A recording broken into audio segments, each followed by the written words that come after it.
It's Monday, and that so happens to be the day that I like to talk about monsters. I'm Geoff Arbuckle, and this is Monster Mondays, presented to you by Film Seizure. You can catch those new episodes of Film Seizure with myself and Jason Oliver on Wednesdays, but Mondays, they're for me to talk about monster movies. For this week's monster, we look to Earth's sister planet in our solar system, fair Venus. But that's not all. We also get some Roger Corman goodness. I'm going to talk about 1956's It Conquered the World. This one comes relatively early in Corman's film history. Corman began working in the biz around 1953 or 54. He originally sold a script for a movie that would eventually be called Highway Dragnet. Soon, he got into the monster movie and sci-fi flicks biz with 1954's The Monster from the Ocean Floor. From that point forward, Corman would be heavily involved as a director and or producer, just cranking out movie after movie for decade after decade. Corman is best known for two things: entertaining teenagers and young adults through drive-in style movies and making movies at a tremendously brisk and efficient pace. At the peak of his production from the mid-50s through the 70s, he was cranking out easy-peasy monster movies. Many of those movies are filmed in a minimum number of sets or locations. He didn't waste much time building sets, or if he did, you better believe he would use that same set as much as possible in as many movies as it could fit in. It wasn't uncommon for Corman to get something like 10 grand, and he would be able to figure out how to best use that money in such an efficient way that he could make multiple movies with that initial budget. So the movies might have had not so great takes for dialogue that other directors might have asked the actors to do a second, third, or even a fourth time. The monsters might have had a little bit of a cheaper or unbelievable look. Hell, sometimes you maybe wouldn't have even had a complete monster, but it was shot in a way to make it look like a full creature. The great thing about Corman, and why he isn't called a terrible filmmaker like Ed Wood would be, is that he really knew how to make movies quickly and with just the right amount of look and feel to turn an easy profit and maybe entertain a few kids. Sometimes he'd make more ambitious stuff like the Edgar Allan Poe movie cycle that he did in the late 50s and early 60s, but he'd often work with the likes of Vincent Price and Boris Karloff. He helped get Jack Nicholson's foot in the door with movies, and look where that's landed him now. He had a great eye for how to make a monster movie or a sexy comedy. Even more, he has a long list of big name Hollywood people that worked for him or got their start thanks to him. Some of these directors and actors included likes of Martin Scorsese, Jim Cameron, Joe Dante, Dennis Hopper, Peter Fonda, Robert De Niro, Jonathan Demme, and Peter Bogdanovich. A ton of great movies and great performances sprung from the opportunities afforded to them by Roger Corman. Now, before I dive into the movie, several Corman movies got featured on one of my all-time favorite TV shows, Mystery Science Theater. This one was no different. In fact, I saw this movie for the first time because of MST3K. Their repeated use of the closing lines from Peter Graves is brilliant.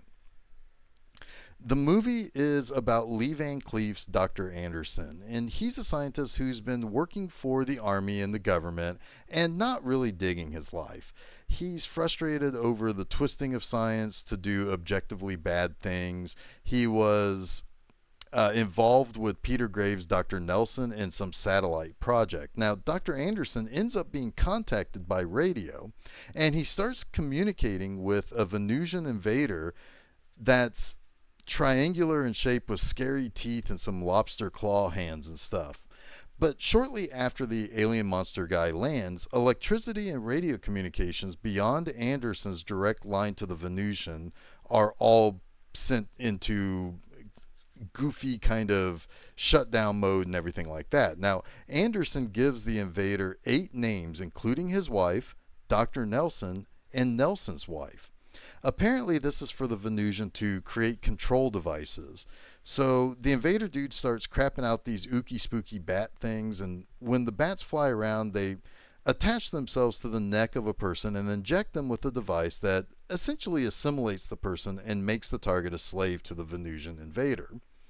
And while Anderson tells Nelson about the creature, he believes that the Venusian is here to actually rescue humanity from itself, which is kind of an old school sci-fi kind of idea that we're not really to be trusted with our own technology and our own creative ambition to create these more and more destructive things.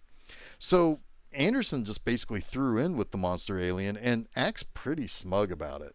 Nelson is right to say that he needs to study and really look over something that will fundamentally change humanity and himself. Uh, but Anderson's like, whatever, you'll join us in no time. So he calls up his Venusian buddy and tells it how to basically follow Nelson and his wife to their home. Of course, the assimilated people start acting out on the aliens' needs to shut down the radio lab that Nelson works at. In time, more fall under the control of the Venusian, including Nelson's own wife, Joan. In an interesting scene, she's revealed to be assimilated and plans to force assimilation onto Nelson. To stop her and save himself from the fate of being enslaved by the alien, he actually kills his own wife. And I feel like there is a commentary here on how one's own individuality is of supreme importance, and instead of hoping to free his wife, he has the clear conscience to actually kill her to protect himself. It's kind of nutty when you really think about it, like especially because he really doesn't show much emotion over it. And those assimilated also seem to go emotionless, so it's almost like neither side of this debate can really be ruled by their own emotion. It's so fascinating, and I could probably talk about this one scene for probably longer than the movie actually is in its own runtime.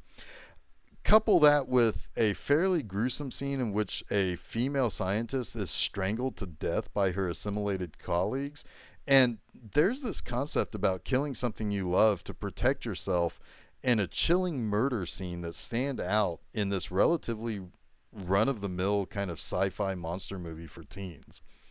But I digress. Anyway, the only people left alive and uncontrolled in this town or army-based place are Nelson and Anderson and a small group of soldiers that were kind of sent on a reconnaissance mission.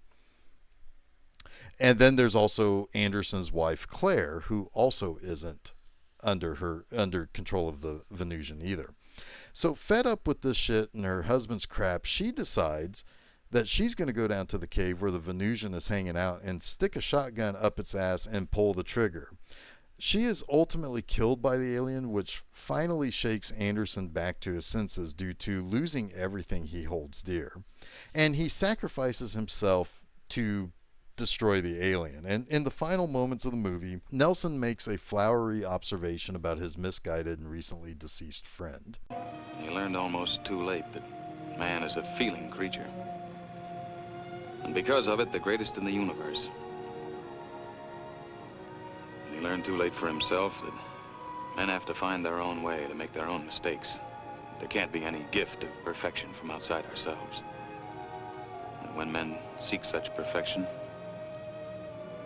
find only death, fire, loss, disillusionment, and the end of everything that's gone forward.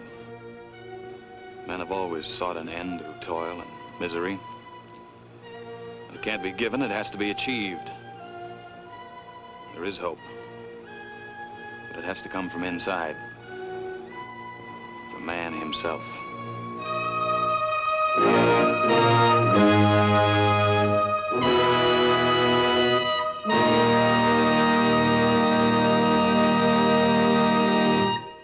So now let's get to my 3 things that I like about this movie. First, this movie isn't without some pretty well-known actors. Our primary hero and antagonist are Peter Graves of Mission Impossible and Biography fame, and Lee Van Cleef of General Badass fame, respectively. Their wives are played by Sally Fraser, who was in a handful of other classic 50s B movies, and Beverly Garland, a veteran of Corman movies, as well as Fred MacMurray's wife in the final few seasons of My Three Sons. Of course, because this is a Roger Corman flick, Dick Miller is here as well. So the movie has plenty of competent actors in their early days, and you can most definitely see their abilities on display. I especially like the gravitas that Graves brings, as well as Van Cleef's just flat out treachery and betrayal of the whole human race. And on top of that, Beverly Garland is really good as Van Cleef's wife, who's a bit sassy and thinks he's gone nuts and willing to actually kill the monster herself, only to fail. I've always felt that the movie, for how kind of silly it is, has some pep and life to it that kind of helps carry you through it. This movie is only 71 minutes, and it does not dilly-dally through its runtime. As stated previously, Corman was a master of efficiency. He didn't have time to screw around with overwrought scenes or a lot of setup. Right from the very first minute, we have an unidentified flying object flying into a group of scientists' radars. Not sure whether or not you should watch this movie. By the way, I easily found it on YouTube for free. You can hardly go wrong with a super brisk hour and 10-minute movie. Finally, holy crap, the alien dude from Venus. Wow, what a goofy yet awesome creature. I mean, just wow. Dude looks like part carrot, part cucumber. His face is used on a poster with great effect, but in the movie, I mean, oof. This is what brings me to these 1950s monster movies and sci-fi flicks. Sharpie teeth, beady eyes, conical head, lobster claw hands. This is 1950 sci-fi movie monsters at its finest. It's just fantastic. This movie probably gets a bad rap. It's a low-budget early Corman, but its inclusion of on the classic MST3K series makes me kind of nostalgic for it. Plus, as I mentioned, it's got a great cast and some interesting concepts. Seriously, that scene in which Peter Graves kills Sally Fraser with little to no emotion or thought about having to do it, if you ever want, I'll gladly talk about that scene with you in obscene detail and length, because it truly fascinates me.